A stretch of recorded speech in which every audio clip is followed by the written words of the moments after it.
Bienvenue dans cette deuxième partie de notre cours sur les immobilisations et les amortissements. Mais cette fois-ci, nous allons parler de leurs impacts sur la comptabilité. Les comptes d'immobilisation. Si vous prenez un bilan de n'importe quelle entreprise, vous constaterez que les immobilisations se trouvent dans la partie des actifs du bilan. Et dans le plan comptable financier SCF, pour dire système comptable financier, les immobilisations sont inscrites dans les comptes de la classe 2. Plus exactement, les immobilisations incorporelles compte 20, et ses subdivisions. Quant aux immobilisations corporelles, elles se trouvent dans les comptes 21 à 24 et leurs subdivisions. Voyons maintenant quelques exemples extraits du plan de compte. Le premier exemple, le compte 20, qui fait référence aux immobilisations incorporelles, dans lequel on retrouve le compte 201 pour les frais d'établissement, le compte 203 pour les frais d'études, de recherche et de développement et le compte 204 pour les logiciels et assimilés.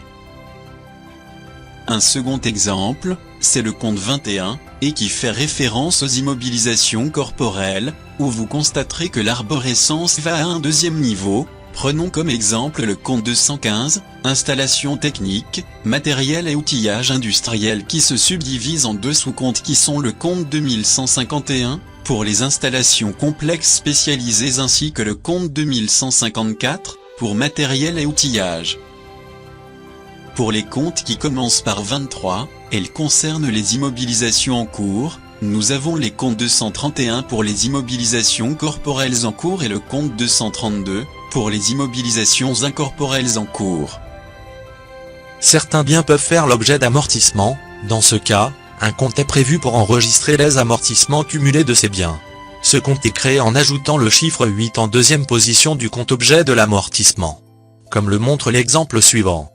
Le compte 21 831, serveur informatique, auquel on a créé un autre compte, pour enregistrer les amortissements cumulés, qui est le compte 281 831, pour amortissement cumulé serveur informatique.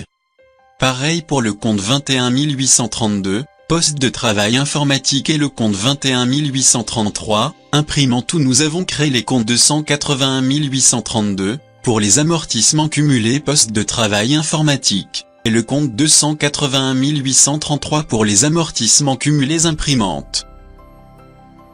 Comment comptabiliser les opérations relatives aux immobilisations? Pour l'achat d'un bien.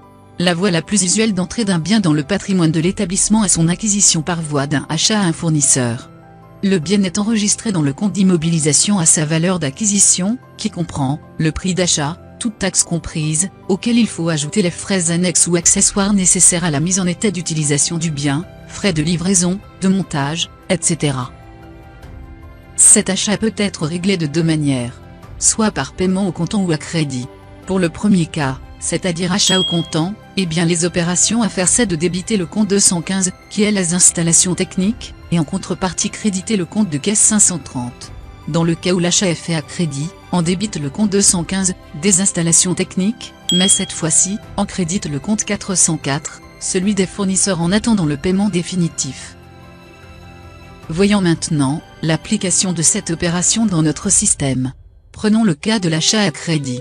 L'acquisition d'un bien et la constatation d'une dette à l'égard d'un fournisseur. Pour cette raison, cette opération est constatée à la fois dans le journal des acquisitions, module immobilisation, et dans le journal des achats, module achat.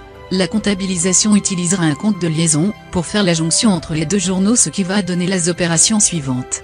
Dans le module des immobilisations, cela va toucher deux comptes, où nous allons débiter le compte 215, qui correspond aux installations techniques de la somme de 250 000 dinars. Et nous créditerons le compte 58 210, achat d'immobilisation de la même somme. Pour ce qui est du module achat, nous aurons à débiter le compte 58 210 achat d'immobilisation et créditer le compte 404 fournisseurs puisqu'il s'agit d'un achat à crédit. Voyons maintenant le second cas, où nous avons affaire à une acquisition mais dans le cadre d'un don ou de legs. Cette opération n'étant pas accompagnée d'une facture ou d'une pièce indiquant la valeur du bien, celui-ci doit être enregistré à sa juste valeur, c'est-à-dire la valeur du marché, ou à une valeur déterminée suite à une expertise. Supposons que l'entreprise a eu un don, exemple un minibus d'une valeur de 1 250 000 dinars. Dans la comptabilité, deux comptes seront touchés ou mouvementés. Le compte 2182, qui correspond au matériel de transport qui est débité, et le compte 1025, intitulé dons et legs, qui sera crédité. Le troisième cas est celui où le bien résultant d'une production interne. Dans ce cas, la valeur d'entrée du bien doit comprendre à la fois les charges directes, matières premières, main-d'œuvre directe, et les charges indirectes, déterminées par la comptabilité analytique. Les comptes mouvementés sont le compte 2181, celui des aménagements au débit, et le compte 72 production immobilisée au crédit. Passons maintenant à la deuxième partie de cette vidéo et qui est celui des amortissements et la comptabilité. Prenons l'exemple suivant. Un établissement a fait l'acquisition d'un matériel industriel le 15 juillet l'année N pour un montant de 3 millions. Ce matériel va être utilisé pendant une durée de 5 ans. L'établissement a décidé de pratiquer l'amortissement linéaire. Le calcul des amortissements a donné le tableau suivant. Pour le calcul de l'amortissement, vous avez remarqué une différence du montant de l'amortissement pour la première année et la dernière année. La raison est que la comptabilisation de l'amortissement a commencé le 15 juillet et devra se terminer le 14 juillet. Pour le reste des années, c'est le même montant, sauf pour la dernière ligne où vous constatez que le montant est différent car nous avons calculé l'amortissement pour 5 mois pour avoir un amortissement exact de 5 ans. Et donc la comptabilisation de l'amortissement de la première année sera comme suit. On crédite le compte 28 151 de la somme de 27 500 dinars, qui est celui des amortissements cumulés matériel industriel, et on débite le compte 6 811 des dotations aux amortissements de la même somme qui est de 27 500 dinars. À la fin de la première année, le bilan fera apparaître la situation suivante dans la partie actif matériel industriel brut 3 millions dinars, amortissement 275 000 dinars et la valeur nette 2 725 000 dinars. Quant au bilan de la quatrième année, il indiquera les valeurs suivantes. Matériel industriel brut 3 millions dinars, amortissement 2 675 000 de dinars et la valeur nette 325 000. Passons à un autre aspect qui est la sortie du patrimoine.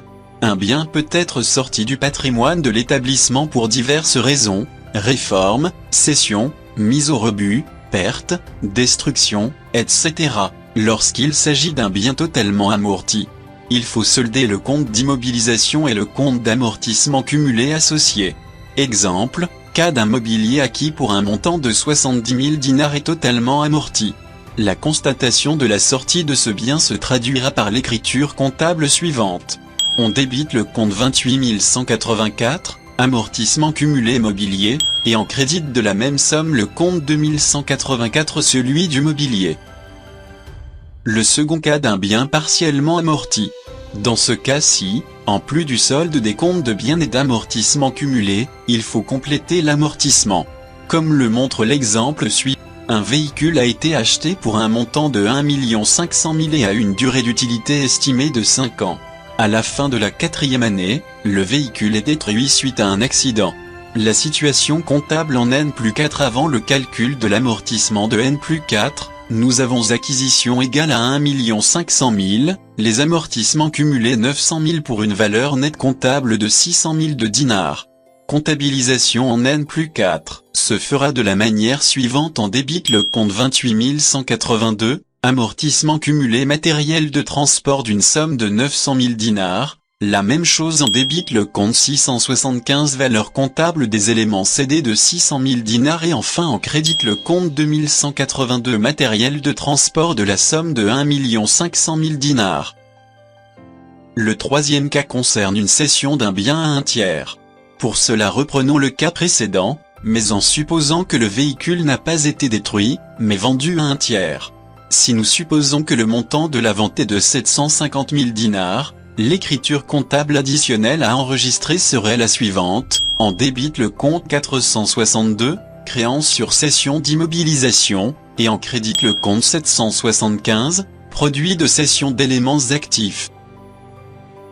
Dans le système Tricot, le module immobilisation prend en charge toutes les opérations relatives à la gestion des immobilisations. La comptabilisation des différents mouvements est, en général, automatique. Comme toujours, Nous sommes à votre disposition pour plus humble information. Vous pouvez nous contacter soit par téléphone ou via notre courriel. Évidemment, tous vos commentaires sont la bienvenue, cela ne peut qu'enrichir notre savoir à tous. Alors à très bientôt.